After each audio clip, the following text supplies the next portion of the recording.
Now it's on. इसके उसके जीवन के सबसे पहले कार्य की कहानी हमें डेविड और गोलायत के उस प्रसिद्ध फेमस स्टोरी में बाइबल संडे स्कूल से लेकर बड़े होने तक वो कहानी सब लोगों में बहुत ही लोकप्रिय है। It's a favourite of all age groups. David के इस पराक्रम को सब जानते हैं, लेकिन क्या आप जानते हैं कि डेविड के उस दिन के विश्वास के पीछे सालों का डिसिप्लिन था। दाऊद का वो विश्वास उस दिन उसी समय उत्पन्न नहीं हुआ, उसका एक प्रोसेस था, उसके पीछे एक कहानी थी। और अगर हम उस कहानी को, उस जीवन को सीख सकेंगे तो हमारे जीवन में भी उस प्रकार का विश्वास और परमेश्वर के साथ उस प्रकार की नजदीकी उत्पन्न हो सकती है। What was the secret behind his faith? उसके विश्वास के पीछे जो रहस्य था वो क्या था? जो चीजें दाऊद ने पब्लिक में की, उसके पीछे उसके प्राइवेट लाइफ में जो चल रहा था वो बहुत जरूरी था। इसलिए आज मैं आपसे बात करना चाहूंगा इस विषय पर, watch your private life very closely. अपने व्यक्तित्व, गुप्त जीवन पर बहुत ज्यादा ध्यान देना।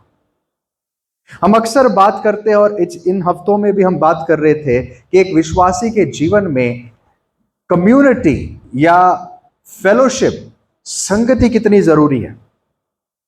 संगति हमें किस प्रकार से उत्तेजित करती है, संगति में हम किस प्रकार से जीवन और परमेश्वर का अनुभव लेते हैं, ये सारी बातें सच है और वो एक तरफ है। लेकिन जितना सच ये है उतना ही सत्य एक और सत्य है जो हमें जानना है, जो पब्लिकली हमें मिलता है। उसी प्रकार से हमारे प्राइवेट लाइफ में भी कुछ चीजें बहुत जरूरी है जो हमें उत्तेजित रखती है। What are those things? ये हमें क्या करते हैं? हम सब जानते हैं दाऊद के जीवन में ये विश्वास कहां से आया। जब गोलायत के साथ वो लड़ रहा था, वो इसलिए नहीं लड़ रहा था क्योंकि उसे हजारों लोग देख रहे थे और वो जानता था कि अब दिस इज माय मोमेंट, ये मेरा समय आ चुका है। इनफैक्ट गोलायत के साथ लड़ने के पहले उसने और कहीं लड़ाइयां प्राइवेट में वो लड़ चुका था जहां पर कोई उसे देख नहीं रहा था। Nobody was watching. और उन लड़ाइयों को लड़ने के पहले वो अपने पिताजी के जो भेड़ और बकरियां हैं उन्हें संभालते संभालते बहुत कुछ करता था। आज हमें लगता है कई बार हम में से भी बहुत लोगों को लगा होगा कि हमारे जीवन का जो सिग्निफिकेंस है ना, महत्व बहुत कम है। क्या है मेरा जीवन? कभी भी ऐसे मत सोचना, क्योंकि हमें कई बार अपने आप को हम बहुत छोटा समझते हैं और है हम लोग।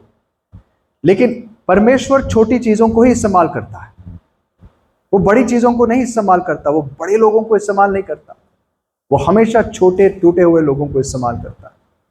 हम जानते हैं दाऊद की कहानी। वो एक ऐसे घर में पैदा हुआ जहां पर वो सबसे छोटा था, और ये तो हम जानते हैं कि वो सारे भाइयों में या परिवार में उसकी ज्यादा इज्जत नहीं थी, क्योंकि शमूएल ने जब कहा जैसी को कि तेरे सारे बेटों को लेकर आ, उसने ये जरूरी भी नहीं समझा। एक्चुअली देखो, शमूएल को ये पता नहीं, जैसी को ये पता नहीं था शमूएल किस काम से आया है, बराबर? उसको ये पता नहीं था वो राजा को अभिषेक करने आया, बराबर? वो कुछ तो करने आया। फिर भी उसने जब बुलाया तो जैसी का क्या कारण हो सकता है दाऊद को नहीं बुलाने का? एक ही कारण हो सकता है कि वो दाऊद को कुछ समझता नहीं था। He was not valued. उसके जीवन में उसको उसके परिवार में इज्जत नहीं थी। और परमेश्वर को ऐसे ही लोग पसंद आते हैं, वो इन्हीं लोगों को इस्तेमाल करता है। जिन्हें दुनिया तुच्छ समझती है उन्हें परमेश्वर उठाता है। सो दाऊद को बुलाया भी नहीं जाता, लेकिन दाऊद के मन में क्या चल रहा था आपको पता है? दाऊद के पिता ने उसको कहा था, दाऊद सुन, तेरा एक ही काम है, मेरे ये 5-10 जितने भी भेड़ होंगे ये तेरे हवाले कर रहा हूं, इसको संभाल। दाऊद के लिए उसके वो लाइफ का मिशन बन गया था, उसके जीवन का मकसद था वो, मेरे पिताजी ने जो मुझे 10 भेड़ें दी है उसमें से मैं एक भी नहीं खोऊंगा। ये वाक्य कहीं और सुना है आपने? जितने भी मुझे मेरे लोग या जो भी पिता मुझे देता है जितने भी मुझे पिता ने दिए हैं उनमें से मैं एक भी नहीं खोऊंगा। अनलेस वो खुद जाना चाहते हैं, अलग बात है, लेकिन मैं किसी को नहीं खोऊंगा। दाऊद इन भेड़ों को संभालते संभालते उसके जीवन का मकसद था कि मैं इन भेड़ों को संभालूंगा, ये मेरे पिताजी के भेड़ हैं और इनके लिए मुझे जान भी देनी पड़े, कोई बात नहीं। ना उसके विश्वास की शुरुआत कहां से हुई, हम उसका बैकग्राउंड ज्यादा नहीं जानते, लेकिन मैंने आपको बताया था देयर इज वन वर्स जहां पर हमने पढ़ा है कि जहां पर वो अपनी मां के विषय कहता है कि परमेश्वर मैं तेरी दासी का बेटा हूं। और इस एक वचन से कई लोग क्वाइट रीजनेबली ये अनुमान लगाते हैं कि दाऊद की मां एक धार्मिक स्त्री थी और उसका अच्छा एक इन्फ्लुएंस दाऊद पर हमेशा से रहा है।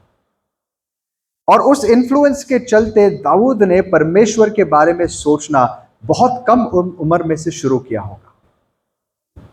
ऐसे क्यों हम अनुमान लगा सकते हैं? क्योंकि दाऊद के कई सारे भजन अगर आप पढ़ो तो उन भजनों में वो अपने उन एक्सपीरियंसेस को लिखता है जो उसके जवानी में उसने लिए थे। इनफैक्ट जब वो साम 119 लिखता है, 119वां भजन लिखता है, वो परमेश्वर के वचनों की स्तुति में वो भजन लिखता है। ये भजन उसने तब लिखा जब वो राजा बना, लेकिन उसमें कई सारी ऐसी बातें हैं जो वो अपने जीवन के जवानी के दिनों को याद करके लिखता है। जैसे आज सुबह हमने पढ़ा, एक जवान अपने जीवन को शुद्ध कैसे रख सकता है? तेरे वचनों को स्मरण करके। दाऊद ने ये वचन कहां सुने, कैसे सुने, हम नहीं जानते। वो दिन थे जहां पर एक ही मंदिर था पूरे इज़राइल में। वहां पर सिनेगॉग्स नहीं थे, हर जगह में होने चाहिए थे लेकिन नहीं थे। याजक होते थे लेकिन याजकों का जो काम होता था वो एक्सप्लेन नहीं किया गया। ऑल्दो परमेश्वर ने कहा याजकों का काम है लोगों को सिखाना। याजकों का काम क्या है? क्या था? लोगों को सिखाना। लेवियों का काम क्या था? वचन परमेश्वर के लोगों को सिखाना। और यह सिस्टम बनना चाहिए था, लेकिन हम जानते इज़राइल में यह नहीं था। अगर किसी को वचन सुनने हैं, मैं नहीं जानता उन दिनों में वो कैसे सुनते थे। दाऊद यरूशलेम में भी नहीं रहता था। कहां रहता था वो? कहां था दाऊद का जन्म और उसका बचपन? हाँ, कौन संडे स्कूल क्वेश्चन है ये। दाऊद का जन्म कहां हुआ? बेथलेहम। हाँ, दाऊद के शहर में कौन पैदा हुआ? दाऊद का बेटा जो राजाओं का राजा था। दाऊद का शहर बेथलेहम था, जो यरूशलेम से ज्यादा दूर नहीं था, लेकिन तो उस जगह नहीं था जहां मंदिर है। इन सब चीजों के बावजूद मुझे बड़ा अचंभा होता है कि दाऊद को वचनों से इतना प्रेम क्यों था और कैसे था। उसने कैसे सुने होंगे वचन? किसने सिखाए होंगे उसे? वो दिन थे दोस्तों जहां हर घर में उस समय बाइबल नहीं होता था, ओल्ड टेस्टामेंट भी नहीं होता था जो उसी समय का बाइबल था।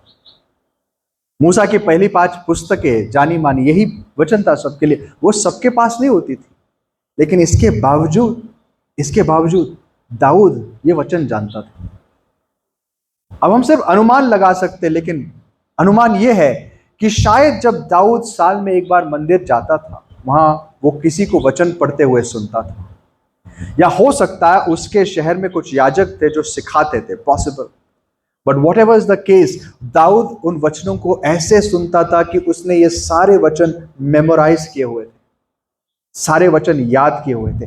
आपको मैंने वो चाइनीज कहानी बताई, नहीं? कितने लोगों ने सुनी चाइनीज चर्च की कहानी? एक अमेरिकन प्रीचर चाइना जाता है और वहां पर जिसने जो गया है वो उसी की कहानी है। उसने फर्स्ट हैंड एक्सपीरियंस शेयर किया। वो कहता है कि जब मैं चाइना गया था, वहां पर सारे चर्चेस को प्रचार करने की, सारे पास्टर्स को प्रचार करने की अनुमति नहीं है। कुछ स्टेट स्पॉन्सर्ड चर्चेस, क्या आपको पता है चाइना में जो कैथोलिक चर्च है उसमें भी जो बिशप्स को अपॉइंट करने का अधिकार पोप के पास नहीं है, चाइनीज गवर्नमेंट के पास है। कैथोलिक चर्च है वहां पर, लेकिन पोप के पास नहीं। अभी recently I think pope Francis ने उनके साथ एक समझौता किया था जहां पर वहां पर एक 50-50 रेशो तक वो अग्री हो गए थे कि चलो आधे आप कर लो, आधे हम कर लेंगे। यहां तक, मतलब इतना बड़ा एक्सेप्शन, कैथोलिक चर्च जो दुनिया में मतलब एक ऐसी संस्था है 1.3 और 4 बिलियन लोगों की संस्था है, जिसको कोई नहीं चलाता लेकिन पोप चलाते हैं, वहां पर भी चाइना में जब ये आते तो चाइनीज गवर्नमेंट बोलता है तुम नहीं चूज करोगे, तुम चर्च चला सकते हो, चर्च के लीडर कौन चुनेंगे? हम लोग। वहां पर स्टेट स्पॉन्सर्ड चर्चेस या स्टेट अप्रूव्ड चर्चेस है, उसमें कैथोलिक चर्च है, और बाकी ऐसे घर में किसी को प्रार्थना करते हुए पकड़ा या कहीं और मीटिंग्स लेना असंभव है, उनको सीधे जेल में डालते हैं। तो ये अमेरिकन प्रीचर वहां जाता है एक एज अ टूरिस्ट, वहां के लोगों ने उसको बुलाया था सीक्रेट मैसेजेस के द्वारा, और उन्होंने एक मीटिंग अरेंज की बड़ी गुप्त तरीके से, और इस मीटिंग में उन्होंने 3 दिन की कुछ मीटिंग थी, और ये प्रचारक 3 दिन के प्रचार के बाद जाते समय बड़ा भावुक होता है, और जाते समय वो पहले तो एक कहानी बताता है कि एक दिन जब उसने बाइबल्स लाए थे, किसी तरीके से वहां बाइबल वो ला सका, कोई और लेकर आया, तो बाइबल कम थे, लोग ज्यादा थे। सो जब लोग बैठे हुए थे, बाइबल बांटे जा रहे थे, एक स्त्री ने तुरंत बाइबल ले लिया, और जब उसने बाइबल लिया और खोला, और प्रचारक ने कहा चलो अब हम याकूब की पुस्तक में से पढ़ेंगे, तो जैसे उसने सुना याकूब की पुस्तक, उसने बाइबल बंद किया, बाजू वाले से कुछ कहा और उसको किताब दे दी।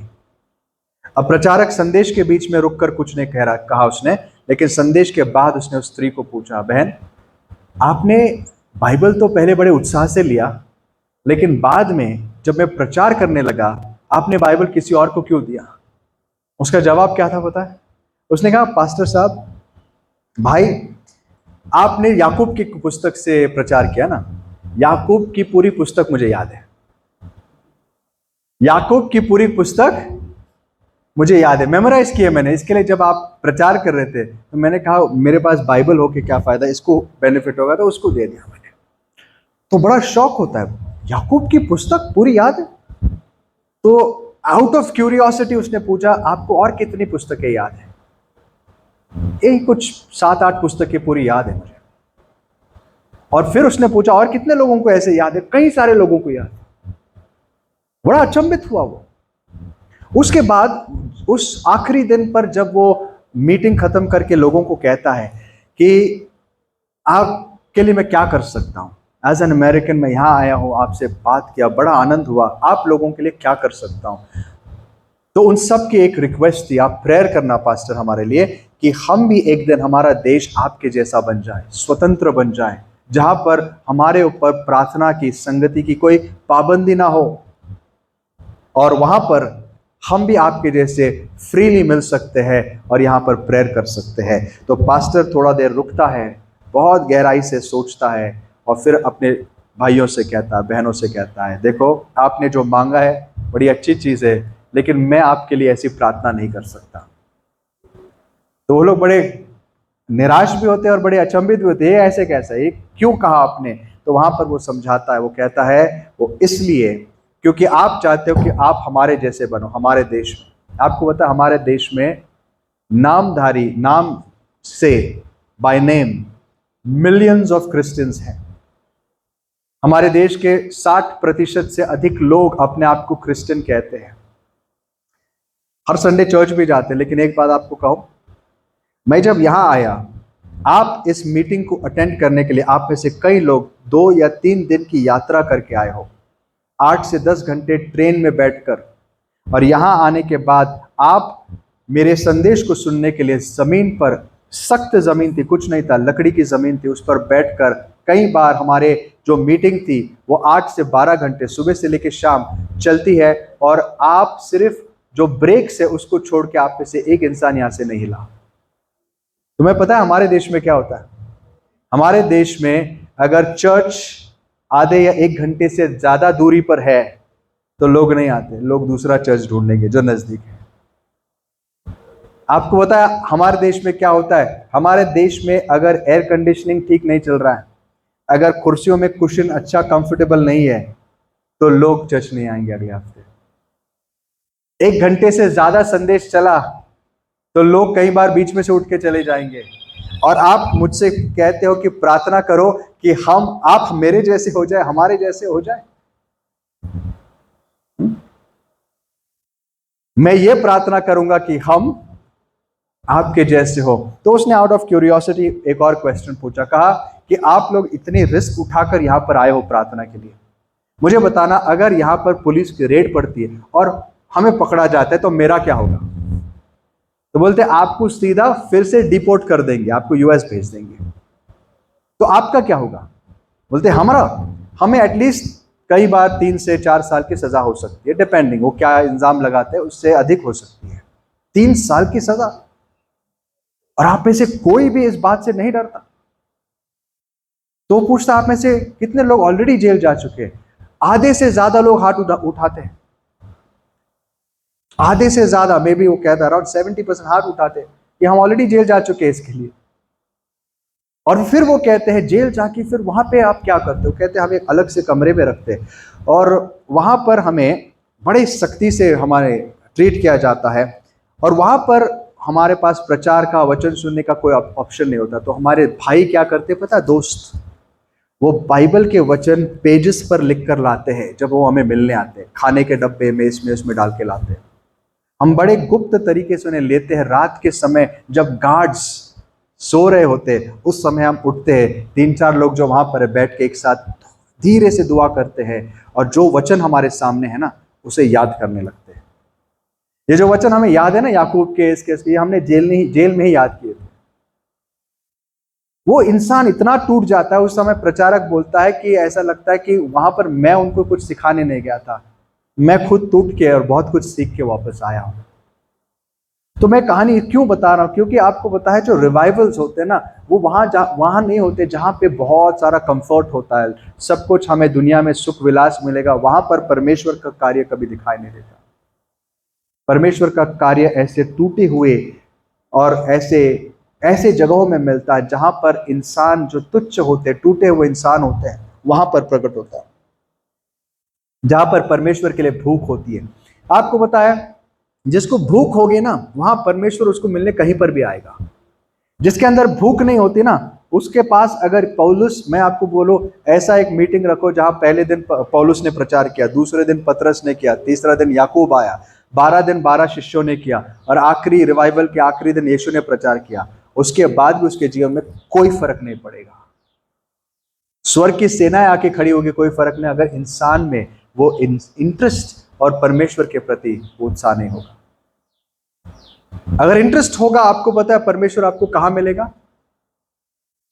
सबसे रिमोट जंगल में जहां कोई और नहीं आ सकता, वहां पर आप प्रार्थना करो, परमेश्वर आपको मिलने आएगा। वहां पर वो दाऊद को मिला। दाऊद अकेले बैठा होता था, उसको इस बात की निराशा नहीं थी कि मेरे घर वाले मुझे तुच्छ मानते। He had no bitterness. उसने कभी ये नहीं सोचा कि मेरे भाई क्या सोचते, वो क्या, कोई फर्क नहीं पड़ा उसको। वो एक ही बात में खुश था कि मेरा परमेश्वर मेरे साथ है। और दिन रात वो क्या करता था? वो परमेश्वर के बारे में सोचता था। अभी साम 23 का एग्जाम्पल लीजिए, सबसे फेमस साम है, बहुत सुंदर भजन है जो हम सब जानते हैं, परमेश्वर मेरा चरवाहा है। आपको पता है वो पूरा जो साम है वो और कुछ नहीं है। दाऊद जो अपने परिस्थिति को देख रहा था, उसको वो इंटरनलाइज कर रहा था, वो सोच रहा था, यार मैं जैसे इन भेड़ों के लिए अपनी जान देने के लिए तैयार हूं, मैं इनसे प्रेम करता हूं, मैं इन्हें संभालने के लिए क्या कुछ नहीं करता हूं, मेरा परमेश्वर इनसे भी कहीं अधिक मुझसे प्रेम करता है। और वो पूरा भजन उसने अपने एक्सपीरियंस से लिखा। That was his experience. जो जंगल में बैठ बैठ कर वो सोचता था, मेरा प्रभु मुझसे कितना प्रेम करता है। मैंने कल ही आपको बताया, परमेश्वर को अनुभव करने का सबसे पहला तरीका और सबसे पहली जगह है अपने विचार। अगर अपने विचारों में आप उसको जगह दोगे तो अपने आप हमें, आपको और मुझे प्रकट होने लगेगा। Give your thoughts to him, surrender your thoughts to him. जब परमेश्वर यीशु मसीह को पूछा गया सबसे बड़ी आज्ञा क्या है, उन्होंने क्या कहा था? First part of the commandment क्या था? तू अपने परमेश्वर से पूरे हृदय से, पूरे क्या शक्ति, with all your heart, with all your soul and all your strength and all your mind। in Matthew, प्रभु यीशु मसीह वहां क्या एम्फसाइज करता? with all your mind, अपने विचारों से उस पर प्रेम कर। क्यों? क्योंकि विचार बहुत जरूरी होते। तो दाऊद के विश्वास की यात्रा वहां से शुरू हुई। वो जंगल में बैठकर रोज वहां पर सोचता था अपने जीवन के बारे में, परमेश्वर के बारे में, उसके तौर तरीकों के बारे में, और उसके भजनों में कई बार ये चीजें झलकती है। It's just his meditation. कई बार परमेश्वर की प्रेरणा कहां उतरती है पता है? मनन में, हमारे मनन पर उतरती है। जहां मनन करने बैठते वहां परमेश्वर की प्रेरणा आती है। जहां पर आप सोचने बैठते हो उसके बारे में सोचो, परमेश्वर का आत्मा उतर के आता है। You think about him. आपने एक कहावत सुनी होगी, इंग्लिश में है, इंग्लिश में एक कहावत है, think of the devil and he appears. सुना होगा आपने कभी? Think of the devil and he appears. शैतान के बारे में सोचो और वो प्रकट होगा। एक्चुअली ये कहावत आदि सच है। आदि सच क्यों पता है? क्योंकि ये शैतान के बारे में, शैतान नहीं, ऐसा नहीं कर सकता। It's not true about the devil. लेकिन परमेश्वर के बारे में ये सच है। उसके बारे में विचार करो तो वो जरूर प्रकट होगा। अगर आप शैतान के बारे में विचार करो, उसको पता नहीं आप उसके बारे में विचार करो, वो आपके विचारों को जान नहीं सकता, लेकिन परमेश्वर जानता है। कल हमने मलाकी क्वेश्चन आंसर्स में एक वचन पढ़ा था, मलाकी 3 में, जब दो परमेश्वर के डरवाहा एक दूसरे से बातें करते हैं तो परमेश्वर के कान उनके ओर लगे रहते हैं, वो सुनता है और उसका नोट लेता है। परमेश्वर देखता है कि मेरे बारे में बात करने वाले, सोचने वाले कहां हैं। चाहे वो साथ में हो, एक दूसरे से बात कर रहे हो, चाहे वो एकांत में सोच रहे हो, जब आप परमेश्वर के बारे में सोचने लगते हो वहां पर वो प्रकट होने लगता है। जब दाऊद जंगल में बैठ के अपने भेड़ बकरियों के बीच परमेश्वर के बारे में सोचता था, वहां वो प्रकट होता था। और इसीलिए दोस्तों, परमेश्वर के बारे में सोचते सोचते वो इस परमेश्वर दाऊद के लिए इतना वास्तविक बन चुका था, इतना रियल था कि एक दिन दाऊद के सामने एक सिंह आता है और सिंह आके उसके एक भेड़ चुराने की कोशिश करता है। और दाऊद क्या करता है? अपना गुम्फन लेता है, उसमें पत्थर डालता है और बड़े हिम्मत के साथ, मतलब एक लायन को फेस करना, सुना है उसके एक दहाड़ से ही कई लोग डर के मर सकते हैं, इतना उसका एक खौफ होता है। जानवर वहीं पर फ्रीज हो जाते हैं जब लायन किसी पर अटैक करता है। दाऊद को कोई डर नहीं लगा, वो किसी से, ना उसको अपनी जान की परवाह थी, ना उसको सिंह से डर लगा। उसने अपना गुम्फन लिया और उसको एक ही झटके में मार दिया। अब ये काम, ये अनुग्रह उसको परमेश्वर से मिला, ये सामर्थ उसको परमेश्वर से मिला, लेकिन उसके पीछे का जो विश्वास था ना, वो सिर्फ परमेश्वर की ओर से उस समय दिया नहीं गया था। It was a life time of cultivation. इसको उत्पन्न करने की जरूरत है। विश्वास सुनने से आता है, हमें रोम करास में पौल बताता है, लेकिन सुनना किससे होता है? मसीह के वचनों से। और सुनना सिर्फ इन कानों से नहीं होता, सुनना यहां होता है। याद रखना, सुनना यहां नहीं होता, सुनना यहां होता है। यहां से जो सुनना होता है वो इधर से निकल जाता है। इन दोनों के बीच में ब्लॉक करके रखना, यहां से जो अंदर गया यहां से बाहर नहीं आना चाहिए, कि यहां अटकना चाहिए, तब वो सही सुनना होता है और वहां पर विश्वास प्रकट होता है। दाऊद सोचते सोचते, उसको कभी उसके जीवन में डर नहीं था। देखो, जहां विश्वास है वहां डर नहीं होगा, जहां डर है वहां विश्वास नहीं होगा। जहां फेथ होता है वहां डर नहीं होता है। दूसरी बात, थोड़े समय के बाद वहां पर एक भालू आया, इक्वली डेंजरस। और भालू की साइज आपको पता, अगर वो खड़ा होता है तो 8 9 10 फुट तक पहुंच सकता है। वो मारने आया, उसको डर नहीं लगा। अभी कभी भालू को पत्थर से मारने की कोशिश की आपने? और मैंने तो कभी की नहीं होगी, राइट? ख्यालों में भी नहीं कर सकते। भालू को कौन पत्थर से मारता है बताइए? चाहे कितने भी ताकत से मारे, कोशिश भी मत करना अगर मिला तो कहीं। ऐसे कहते हैं भालू आए तो बिल्कुल ऐसे शांत खड़े हो जाए जैसे मर गए, नहीं तो गिर के ऐसे दिखाओ कि मर गए, हिलो भी मत। आप भाग गए तो आपको, आपके पीछे आपसे तेज भागता है वो। दाऊद को ये सब किसी ने सिखाया नहीं, शांत रहो, ये करो। उसने सीधे अपना पत्थर लिया, यहोवा के नाम से सीधे उसको घुमा, कहा प्रभु ये तेरी भेड़े है मेरे पिता की, मैं तेरा बच्चा हूं। उसने जो लगा के मार दिया, एक ही झटके में भालू गिर के मर गया। उसके पास बहुत एक्सपीरियंस था एकांत में, जहां पर एक इंसान उसको नहीं देख रहा था। मैं आपको कई बार बोलता हूं, मैं बच्चों को बताता हूं, हम चर्च में गाएंगे, किसी दिन चर्च में प्रचार करें, उसके पहले ये सारी चीजें सेकेंडरी होती है। सबसे इंपॉर्टेंट होता है घर में आप क्या करते हो परमेश्वर के साथ। अगर आप यहाँ गीत गाते हो, उससे अधिक इंपॉर्टेंट होता है आप घर में बैठ के किस प्रकार से गीत परमेश्वर के लिए गा रहे हो। Your private devotion to God. यहां पर क्या होता है? यहां पर इमीडिएटली कॉन्शियसनेस आती है, लोग देख रहे, ये हो रहा है। उसके पहले हमारा एक पर्सनल एक्सपीरियंस होना चाहिए प्रभु के साथ, पब्लिक अपीयरेंस के पहले। दाऊद के पास बहुत एक्सपीरियंस थे, इसके लिए जब गोलायत को देखा उसको कोई फर्क नहीं पड़ा। बोला ये, अरे ये तो भालू, इससे तो डेंजर था, मैंने जिस भालू को मारा है वो भालू इससे कहीं बड़ा है यार, इससे क्या लोग डर रहे हैं। That was the secret of his faith. It was a lifetime of walking with God. वो छोटा लड़का था, लेकिन जो भी उसने समय परमेश्वर के साथ एकांत में बिताया वो उसकी ताकत थी। He was a man of meditation. वो गहरी सोच वाला व्यक्ति था। जो गहरी सोच वाले होते ना हमेशा अंदर से बहुत बहुत सामर्थ्यवान होते हैं। जो गहरी सोच वाले होते ना वो हमेशा बहुत कंपोज्ड रहते हैं। जिनकी सोच गहरी नहीं होती, सुपरफिशियल होती। गहरे का ऑपोजिट क्या होता है भाई? शैलो को क्या बोलते हैं हिंदी में? हाँ, निथड़। अच्छा, मराठी में निथड़ और हिंदी में उथड़। ने आप समझ के ले लो। हाँ, जो भी है, जो शैलो होता ना, मतलब वो ज्यादा सोचता नहीं इंसान। वो इंसान हमेशा एक पत्ते के जैसा होगा, हवा यहां बहेगी तो वहां बहेगा, वहां वो डर हमेशा कहीं ना कहीं इमोशनली इम्बैलेंस्ड रहेगा।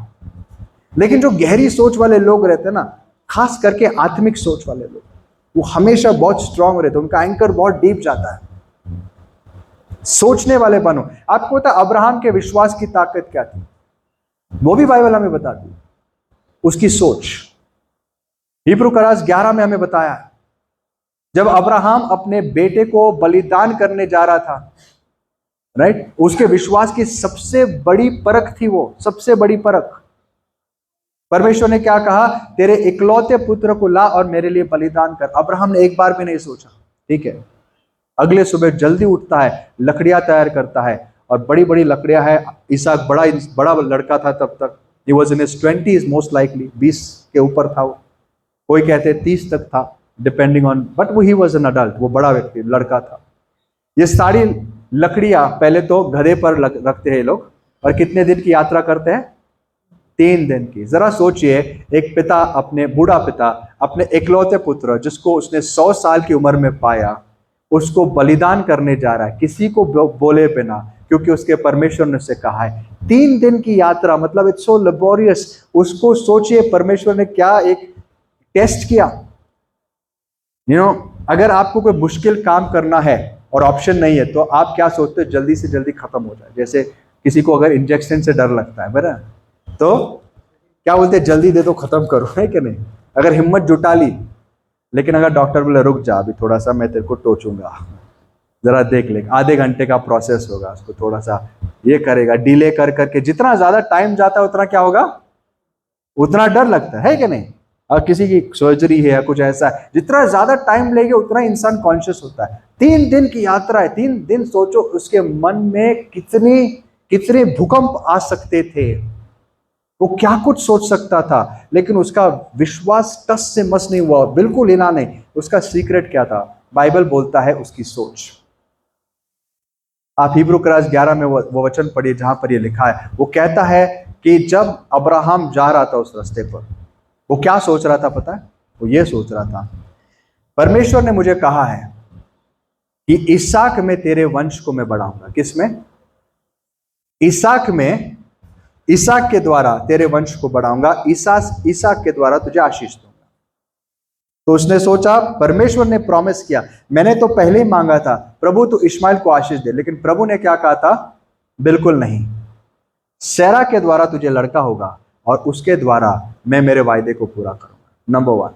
दूसरी चीज उसने सोच ली कि परमेश्वर कभी झूठ नहीं बोलता।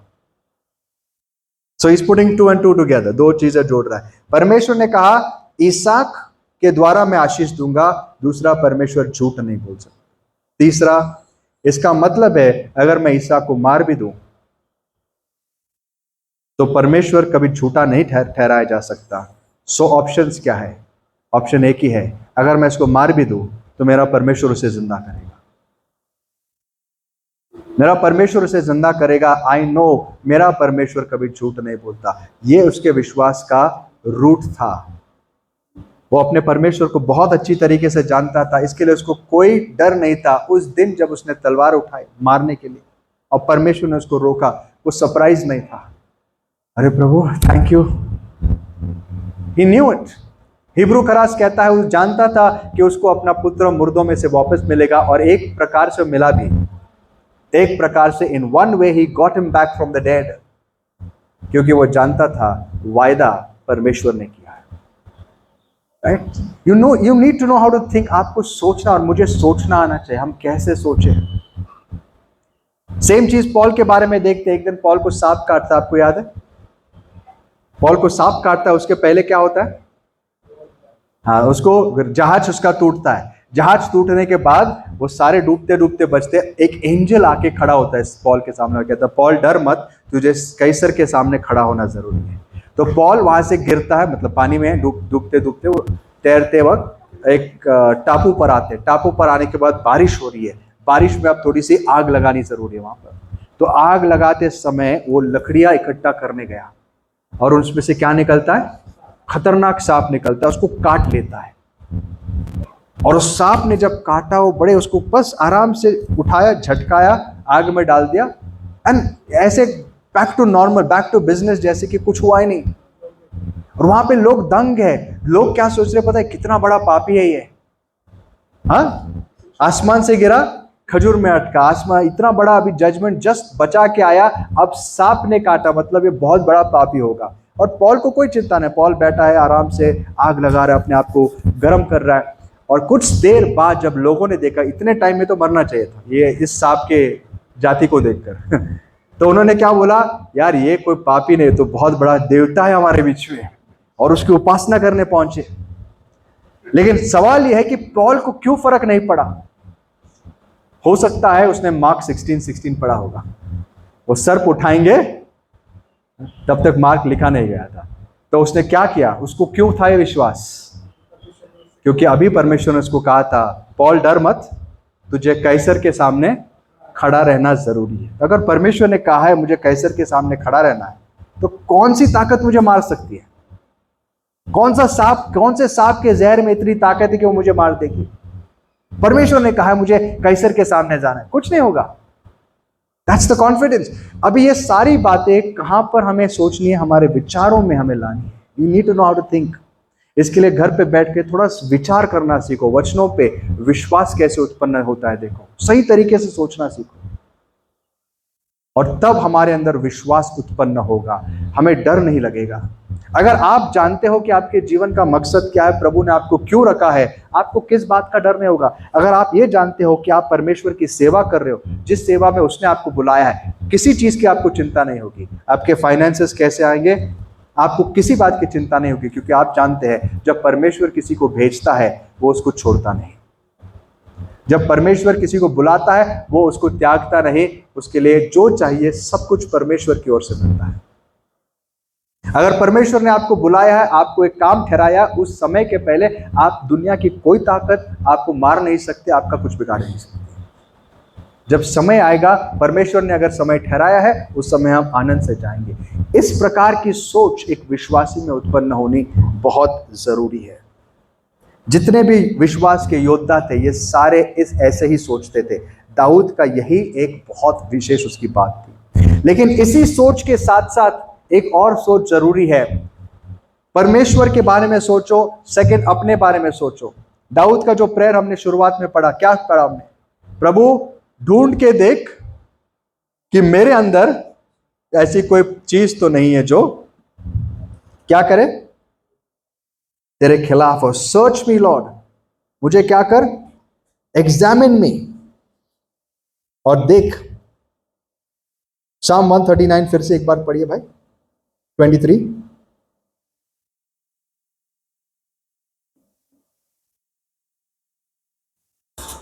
हे ईश्वर, मुझे जांच कर जान ले, मुझे परख कर मेरी चिंताओं को जान ले। मुझे परख कर मेरी चिंताओं को जान ले।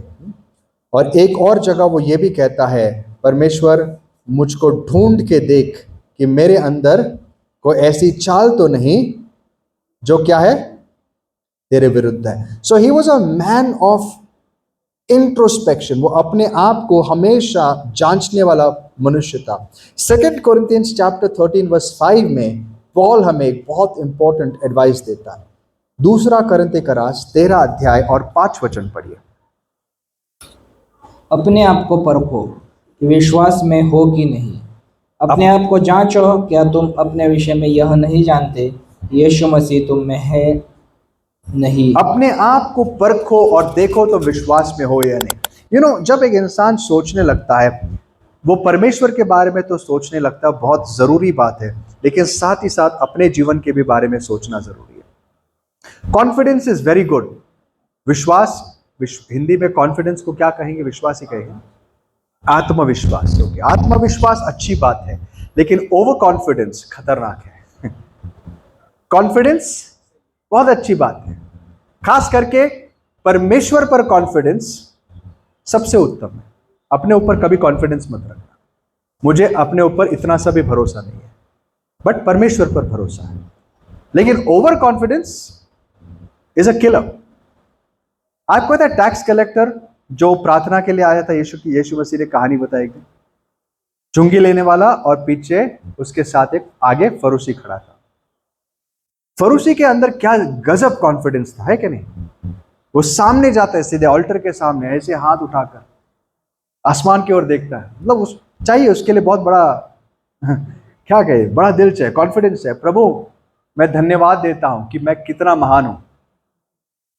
हाँ, मैं धन्यवाद देता हूं कि मैं कितना पवित्र हूं, मैं कितना दयालु हूं, मैं लोगों पर दया करता हूं, ये करता हूं, वो करता हूं। मतलब ये कहने के लिए भी बहुत ज्यादा विश्वास और हिम्मत चाहिए, है कि नहीं?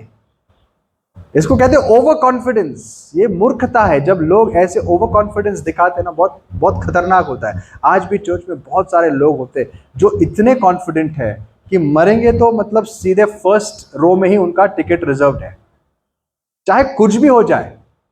हमारी जगह कहां पर है? First row. पॉल को भी बोलेगे भाई तू निकल इधर से, मेरी बैठने की जगह। इतना कॉन्फिडेंस है उनके अंदर। लेकिन उनको अगर कोई और देखे तो बोलेगा यार ये तो बहुत बड़ा गड़बड़ है। तो इसको कहते हैं सेल्फ डिसेप्शन, खुद को फंसाना। हमारी वृत्ति क्या होनी चाहिए? सत्य को जानना, रियलिस्टिक असेसमेंट करो और ईमानदारी से परमेश्वर के पास आओ। जो आप हो उसको मानो और उसी प्रकार से आओ, आपको अनुग्रह जरूर मिलेगा। अपने आप को परखो, पॉल कहता है। अब यह परखने के लिए भी हमें सोचना जरूरी है क्या नहीं? एक इंसान अपने आप को परख कैसे सकता है? दो तरीके हैं। एक, जब वो खुद बैठ के अपने बारे में सोचता है, खुद बैठ के सोचता है कि मेरा जीवन किस दिशा में जा रहा है, मैं क्या कर रहा हूं, मेरे विचार ठीक है या नहीं। इसके लिए टाइम देना पड़ेगा। या दूसरा तरीका है, आपका इतना अच्छा कोई दोस्त हो जिसके ऊपर आपको इतना भरोसा है, आपका रिश्ता इतना अच्छा है कि वो आपके अंदर कुछ भी देखे तो आपको कह सके भाई इधर संभालो, गलत जा रहे हो, और आपकी वृत्ति, आपका रिस्पॉन्स होगा थैंक यू ब्रदर। अक्सर रिस्पॉन्स क्या होता है? अक्सर रिस्पॉन्स होता है कि इंसान कुछ कहेगा लेकिन अंदर से नाराज हो जाएगा। ये कौन होता है मेरे को बोलने वाला? इसका जीवन देखा खुद का। हम नाराज हो जाते हैं। ये दोनों में से एटलीस्ट एक चीज हमारे अंदर होनी चाहिए, दोनों होनी चाहिए। सबसे पहले हमें एक एक्यूरेट सेल्फ असेसमेंट करना आना चाहिए, अपने आप को जांचना आना चाहिए कि मैं कहाँ हूं। हिंदी में कहावत है ना, हम कितने पानी में हैं। हाँ, ये जान सकते हैं हम लोग, हम कितने पानी में हैं। इसको सच्चाई से ढूंढने की कोशिश करो। यीशु मसीह ने वार्न किया हमें कई बार, और उसमें सबसे फेमस वार्निंग है कि न्याय के दिन उसके सामने बहुत लोग आके कहेंगे प्रभु प्रभु मैंने आपके नाम से ये किया वो किया, और प्रभु का रिस्पांस क्या होगा? मैं तुम्हें नहीं जानता, दुष्कर्म करने वालों दूर हो जाओ। So you have to have an accurate assessment कि आप किस प्रकार से अपने आप को देखते हो। इसीलिए दिन के एटलीस्ट एक समय में, शाम के, सुबह में, जनरली शाम में जब थोड़ा सा शांत समय होता है, आंखें बंद करके बैठो और अपने जीवन के बारे में, अपने विचारों के बारे में, अपने एटीट्यूड्स के बारे में सोचो। मैं आपको आज उसके ऊपर मैं कितना एम्फेसाइज करूं वो कम होगा कि ये सोच, जिसको हम मेडिटेशन कहते हैं, बैठकर सोचना अपने बारे में, अपने जीवन के बारे में, परिवार के बारे में, परमेश्वर के बारे में, कितना जरूरी है। आज ऑलमोस्ट मैं गारंटी के साथ कह सकता हूं, ऑलमोस्ट ये प्रथा, ये कार्य हार्डली किसी के जीवन में आपको मिलेगी। बैठकर सोचना। हम प्रार्थना कर सकते हैं, मेनी पीपल प्रे, बहुत सारे लोग प्रेयर करते हैं, लेकिन प्रेयर कैसी होती है मैं बताता हूँ। जैसे हम घुटने टेकते, जैसे हम बैठते, जो भी हम करते, इमीडिएटली हम शुरू करते, धन्यवाद, स्तुति हो परमेश्वर पिता, धन्यवाद, और शुरू हो जाता है कि नहीं।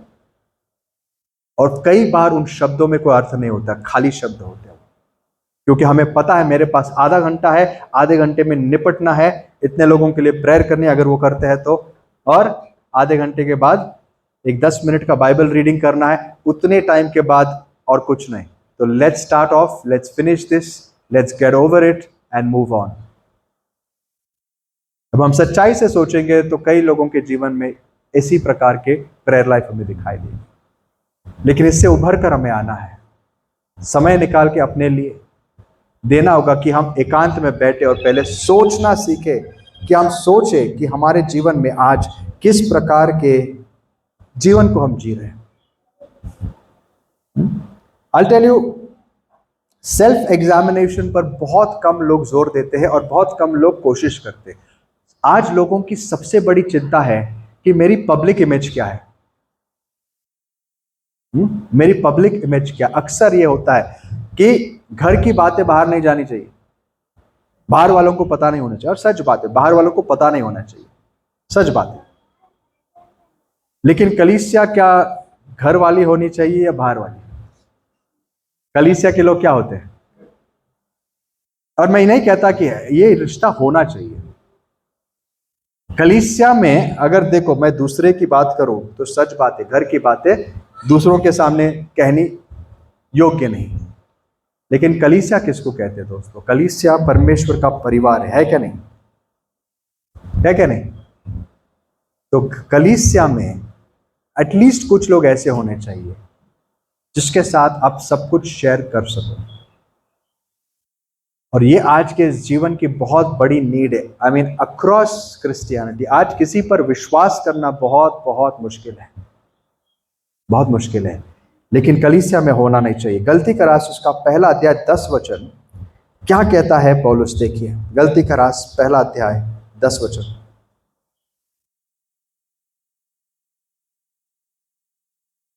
यदि मैं अब तक मनुष्यों को ही प्रसन्न करता रहता तो मसीह का दास न होता। ओके, और 10 वचन उसके आगे पीछे कुछ है ब्रदर? हे भाइयों, मैं तुम्हें जताए देता हूँ कि जो सुसमाचार मैंने सुनाया है वह मनुष्य का सा है। उसका पहला हिस्सा 9, अगर हिंदी में 9 है तो देख लीजिए 9 से। जैसा हम पहले कह चुके हैं वैसा ही मैं अब फिर कहता हूँ कि उस सुसमाचार को छोड़ जिसे तुमने ग्रहण किया है, यदि कोई और सुसमाचार सुनाता है तो श्रापित हो। अब मैं क्या मनुष्यों को मनाता हूँ? हाँ, ये क्वेश्चन या परमेश्वर को? क्वेश्चन पूछ रहा है पॉल। क्या मैं मनुष्यों को प्रसन्न करना चाहता हूँ? क्या मैं मनुष्य को प्रसन्न करना चाहता या परमेश्वर को? यह सवाल हम सब ने अपने आप से पूछना चाहिए। पॉल ये सवाल पूछता है और आंसर भी देता है। पॉल कहता है, क्या मैं मनुष्य को प्रसन्न करना चाहूंगा या परमेश्वर को? रोज अपने आप से सवाल पूछना, do you want to please God और प्लीज मैन? जब हम प्रार्थना के लिए बैठते हैं, इस बात को याद करना, प्रभु मुझे इस बात की परवाह नहीं कि मनुष्य मेरे बारे में क्या सोचता है, मैं आपके बारे में जानना चाहता हूं, आप क्या सोचते हैं। बी ब्रूटली ऑनेस्ट, कि जब आपके जीवन में आपको लगता है कुछ सही नहीं, परमेश्वर को बोल दो, प्रभु ये मेरे जीवन की सच्चाई आप जानते हैं। सवाल ये नहीं कि चर्च मेरे बारे में क्या सोचता है, सवाल ये नहीं कि बाकी लोगों की नजरों में मैं क्या हूं, सवाल ये है कि आप क्या सोचते हो। आप अगर मेरे बारे में अच्छा सोचते हैं तो मुझे परवाह नहीं कि लोग क्या सोचते हैं। आप अगर मुझसे नाराज है तो चाहे दुनिया मुझसे कितनी खुश क्यों ना हो, प्रभु मेरे लिए कोई फायदे का नहीं। दुनिया चाहे मेरी कितनी वाहवाही करे, लेकिन पर्सनली घर पे मैं जानता हूं परमेश्वर मुझसे बहुत नाराज है दोस्तों, मेरा कोई लाभ नहीं, मेरी जिंदगी व्यर्थ है, इससे बेहतर मैं जीऊं ही नहीं। पॉल का लक्ष्य एक ही था हमेशा। आज हमें भी चर्च में हमेशा याद रखो, हम किसी को इंप्रेस करने की कोशिश कभी नहीं करना चाहिए, ना हमें किसी की बातों का बुरा लगना चाहिए। हमें सिर्फ एक बात का ध्यान रखना चाहिए कि परमेश्वर मेरे बारे में क्या सोचता है, दैट्स ऑल। और उस प्रकार से अपने जीवन को हम जीने की कोशिश करें। लेकिन कई बार प्रेशर के खातिर हम बिल्कुल उल्टा करते हैं, हम बिल्कुल ध्यान नहीं देते जो परमेश्वर सोच रहा है इस समय। लेकिन इस बात से बहुत सावधान रहते हैं कि लोग क्या सोच रहे हैं।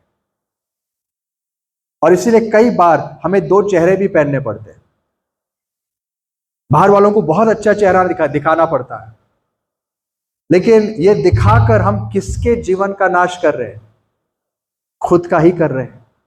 इससे अच्छा हमारे अंदर वो क्षमता आए कि प्रभु मैं लोगों के सामने कोई दिखावा ना करूं, वो भी जान ले कोई बात नहीं अगर मेरे अंदर कुछ है, लेकिन आप मुझसे खुश रहे इसके लिए मैं क्या करूं? How do I change? मैं चेंज कैसे हो? ये हम सबकी प्राथमिकता होनी चाहिए और हम सबके जीवन का सबसे बड़ा उद्देश्य होना चाहिए। Am I now seeking the approval of men or of God? ये पॉल ने पूछा। हम जानते हैं ना, जॉन 12 में बाइबल कहती है बहुत सारे फरूशी थे जिन्होंने विश्वास किया प्रभु पर, लेकिन उसके पीछे नहीं चले। क्यों? क्योंकि वो लोगों के डर और लोगों की इज्जत का बहुत ख्याल रखते थे कि लोग क्या कहेंगे। So you have to be committed, I have to be committed. हमारे जीवन का एक कमिटमेंट होना चाहिए कि हमें लोगों की प्रशंसा नहीं, हमें सत्य जानना है। अगर मेरे जीवन में कुछ गलत है तो प्रभु तू मुझे वो दिखा। दाऊद ने क्या प्रार्थना की? प्रभु तू मेरे जीवन में देख कि मेरे अंदर क्या चल रहा है इस समय। आइए इस संदेश को खत्म करते हैं और मैं आपसे कहना चाहूंगा, अब ये करने के लिए हम डेली लाइफ में प्रैक्टिकल क्या कर सकते हैं। नंबर 1, हम क्या करें? हम प्रार्थना करें। हम प्रार्थना करें साम 26 वर्स 2 के हिसाब से। पढ़िए भजन संहिता 26 और 2, जो दाऊद ने एक और जगह प्रार्थना की।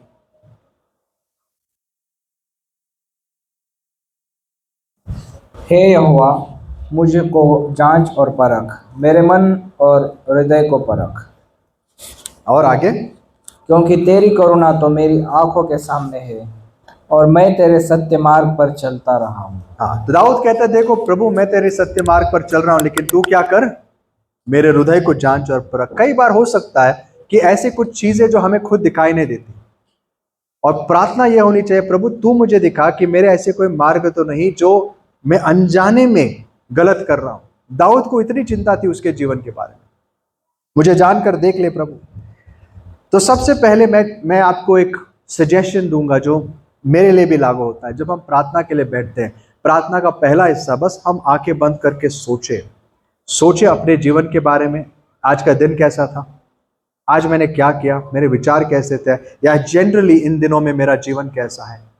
और अगर हमें समझ नहीं आता तो प्रभु से बोले प्रभु मुझे दिखा कि मैं आपकी नजरों में आज कहाँ खड़ा हूं। ओके, इंट्रोस्पेक्शन और प्रेयर। दूसरी चीज हमने देखा, जैसे मरियम यीशु के पैरों में बैठी हुई थी, वो कुछ बात नहीं कर रही थी। मार्था बड़ी चिंतित थी सेवा करने के लिए, लेकिन मरियम क्या कर रही थी? बैठी हुई थी। और मार्था अपने गुस्से में आकर प्रभु को डांटती है, कहते प्रभु उसको समझा, एक औरत का काम का क्या होता है? औरत की जगह कहाँ होती है? कहाँ होती है? किचन में। तो उसको क्या लगा? प्रभु भी कहेंगे हाँ बहन सही बोल रही है मार्था, मरियम तो क्या कर रही है यहाँ पर मेरे शिष्यों के बीच में? प्रभु ने ऐसा कुछ नहीं कहा। क्या कहा प्रभु ने? मार्था मार्था तो बहुत चीजों के विषय चिंतित है, बहुत चीजों के विषय चिंतित है, लेकिन एक ही चीज जरूरी है और वो चीज मरियम ने चुनी है, उससे ली नहीं जाएगी। क्या चीज चुनी थी मरियम ने? प्रभु के चरणों में बैठना और उसको सुनना। जब हम मनन में बैठते हैं, परमेश्वर के विचारों में खोते हैं, वचनों पर मनन करते हैं, हम वही काम करते हैं जो मरियम कर रही थी। वचन को इंटरनलाइज करना सीखो। इंटरनलाइज समझते हो आप? जो वचन आप बाहर से सुनते हो वो अपने जीवन में लागू करो। जो आपने सुना उसके बारे में सोचो, ये मेरे जीवन में कहां तक सच है। दोनों को जोड़ना आना चाहिए हमें। फॉर एग्जाम्पल, आज अगर मैं इस विषय पर बात कर रहा हूँ, okay, spend time in meditation, मैं जब बैठता हूँ खुद सोचना चाहिए कि मैं कितना ये करता हूँ। भाई ने शुरुआत में प्रार्थना की, कल हमने विचारों की बात की और बड़ी ऑनेस्टली प्रार्थना की। हमारे लिए मुश्किल होता है, राइट? तो उस समय परमेश्वर के सामने बैठकर कहो प्रभु मैं चाहता हूं, मैं कोशिश तो करता हूं, लेकिन पूरे दिन भर आज आपके विचार नहीं किए मैंने। Be honest. इस लेवल तक सोचना बहुत जरूरी है और वचन अपने जीवन में लागू करना जरूरी है। यह हमारे प्राइवेट लाइफ का एक बहुत इंपॉर्टेंट प्रेयर लाइफ का हिस्सा होना चाहिए। लेकिन साथ ही साथ एक बहुत जरूरी आपको एडवाइस दूंगा, प्रार्थना करता हूं कि हम ये कर सकें। अपने लिए एक अकाउंटेबिलिटी पार्टनर ढूंढना। कौन होता है अकाउंटेबिलिटी पार्टनर? समझते हो? अकाउंटेबिलिटी पार्टनर मतलब एक ऐसा मित्र, एटलीस्ट एक व्यक्ति जिसके साथ आप ऐसा रिश्ता बना सको कि उस व्यक्ति को कह सको, देखो मेरे जीवन के हर पहलू को मैं आपके साथ शेयर कर सकता हूं, and I have this relationship जहां पर आपको अगर कुछ लगता है मेरे अंदर गलत है तो मुझे बोल देना, मैं बुरा नहीं मानूंगा। दिस इज एक्सट्रीमली पावरफुल, बहुत पावरफुल है ये बात। जब एक इंसान के पास ऐसे दोस्त होते हैं। जब यीशु मसीह ने अपने शिष्यों को सेवकाई के लिए भी भेजा तो कैसे भेजा? दो दो करके। क्यों? ताकि अगर एक गिर जाए तो दूसरा उसको उठा सके। अब ये हमारे जीवन में भी जरूरी है कि एक गिर जाए तो उठाने वाला भी होना चाहिए। सबसे प्रथम जो शादीशुदा है उनके लिए एक नेचुरल चीज पति पत्नी के बीच होनी चाहिए।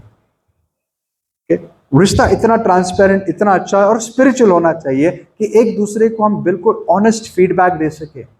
फीडबैक ये नहीं कि खाने में नमक कम है, मुझे अच्छा नहीं लगा, वो फीडबैक तो बहुत देते हैं हम लोग, है कि नहीं? फीडबैक ये वाला कि देखो तुम्हारा ये बर्ताव है ना, सर्टन चीजें मैं आपको बताऊं, और बताने का भी तरीका प्यार से होना चाहिए और दोनों में एक समझौता होना चाहिए कि अगर मुझे कोई फीडबैक दे तो मैं बुरा नहीं मानूंगा, मैं क्या करूंगा? एक्सेप्ट करूंगा। प्रोवर्ब्स में सोलोमन बताता है जैसे लोहा लोहे को क्या करता है? काटता है, धार देता है, वैसा एक मित्र दूसरे को शार्पन करता है। आज अपने को वो मित्र चाहिए जो एक दूसरे को धार दे, लेकिन कई बार होता है धार लगाते लगाते काट देते हैं कि नहीं? जो धार लगा रहा है उसी को काट देते हैं। ऐसा नहीं होना चाहिए। जो फीडबैक देता है वो दे तो देता है बेचारा, बाद में वो सुनने वाला नाराज होता है और इसीलिए हम ग्रो नहीं कर पाते। दोस्तों, अकाउंटेबिलिटी पार्टनर, ये जो कॉन्सेप्ट है बहुत स्क्रिप्चरल है और बहुत इंपॉर्टेंट है। चर्च होता ही इसके लिए, एटलीस्ट एक दो व्यक्ति ऐसे होने चाहिए जिसके साथ हम वो बातचीत कर सके जो किसी और के साथ नहीं कर सकते। अपने जीवन के बारे में ओपन अप करें। There is power in being open. आपको पता है जेम्स 5 का वो scripture, confess your sins to one another, जहां पर लोग तकलीफ में है, जेम्स क्या आज्ञा देता है? अपने पाप एक दूसरे को कबूल करो ताकि जो सुनता है वो दूसरे शहर में जाके ढिंडोरा पीटे, है कि नहीं? लोग इसलिए नहीं शेयर कर पाते क्योंकि उन्हें डर है कि सामने वाला 10 लोगों को बता ना दे। लेकिन जेम्स क्या कहता है? तुम एक दूसरे से अपने पापों को भी कबूल करो। इतनी ओपननेस कहां हो सकती है जहां रिश्ते बड़े अच्छे होते हैं, लोग प्रेम में जुड़े हुए रहते हैं। एक दूसरे को अपने पाप कबूल करो और फिर एक दूसरे के लिए प्रार्थना करो और देखो चंगाई होती क्या नहीं, या जो भी आपकी समस्या उसको उसका उत्तर मिलता है क्या नहीं। लेकिन कई बार हम ये देखते हैं कि प्रार्थना भी जब होती है सामने वाला हिचकिचाता है, बोलूं या नहीं बोलूं। एक्चुअली बहुत दयनीय और दुख भरी स्थिति है। एज क्रिश्चियंस हमें इस पर काम करना जरूरी है।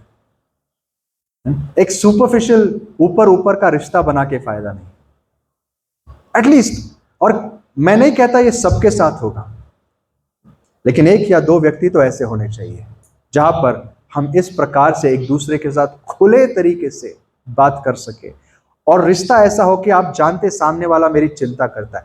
इसके लिए सामने वाला का भी विश्वास योग्य होना जरूरी है। तो चूज योर फ्रेंड्स केयरफुली। आपको यह भी देखना है कि सामने वाला कितना विश्वास योग्य है और इसीलिए हमें खुद विश्वास योग्य बनने की कोशिश करनी चाहिए। अगर मैं समझता हूं, चलो आप अपने प्रॉब्लम्स मेरे साथ शेयर कर सकते हैं, मेरे अंदर इतनी इंटेग्रिटी होनी चाहिए कि आप जब मुझसे बातें करते हो, नंबर 1 मैं आपका मजाक नहीं उड़ाऊंगा, दूसरी बात मैं आपकी ये गुप्त बातें किसी से शेयर नहीं करूंगा। इतनी समझ मेरे अंदर होनी चाहिए। मैं आपको नीचा नहीं दिखाऊंगा, आपकी चिंता करूंगा। ये गुण जब आपको किसी के अंदर दिखते तब उसके साथ आप एक हो सकते हो। इसलिए मैंने कहा पहला नेचुरल रिलेशनशिप क्या होना चाहिए जहां पर ये हो सके? हाँ, पति पत्नी की वजह। ऐसा नहीं होना चाहिए ना पति ने कुछ बोल दिया बाय चांस, मेरी ये गलती, और पत्नी भड़क गई, अरे ऐसा भी था क्या? वो नहीं होना चाहिए। It's all about relationships and love. तो ये जब जहां जहां होता है, आई मीन बिलीव मी, जहां जहां ये होता है वहां वहां हमेशा परमेश्वर का अनुग्रह एक अलग लेवल पर उतर के आता है। जहां मित्र ऐसे होते हैं, जहां चर्च में ऐसे रिश्ते बनते हैं। तो आइए सबसे पहले हम अपने जीवन के बारे में सोचने लगेंगे कि क्या आज मेरा जीवन, मेरा रिश्ता परमेश्वर के साथ वैसा है जैसा होना चाहिए। Let's spend time introspecting. आइए अपने सिरों को झुकाएंगे और अपने पैरों पर खड़े हो जाएंगे।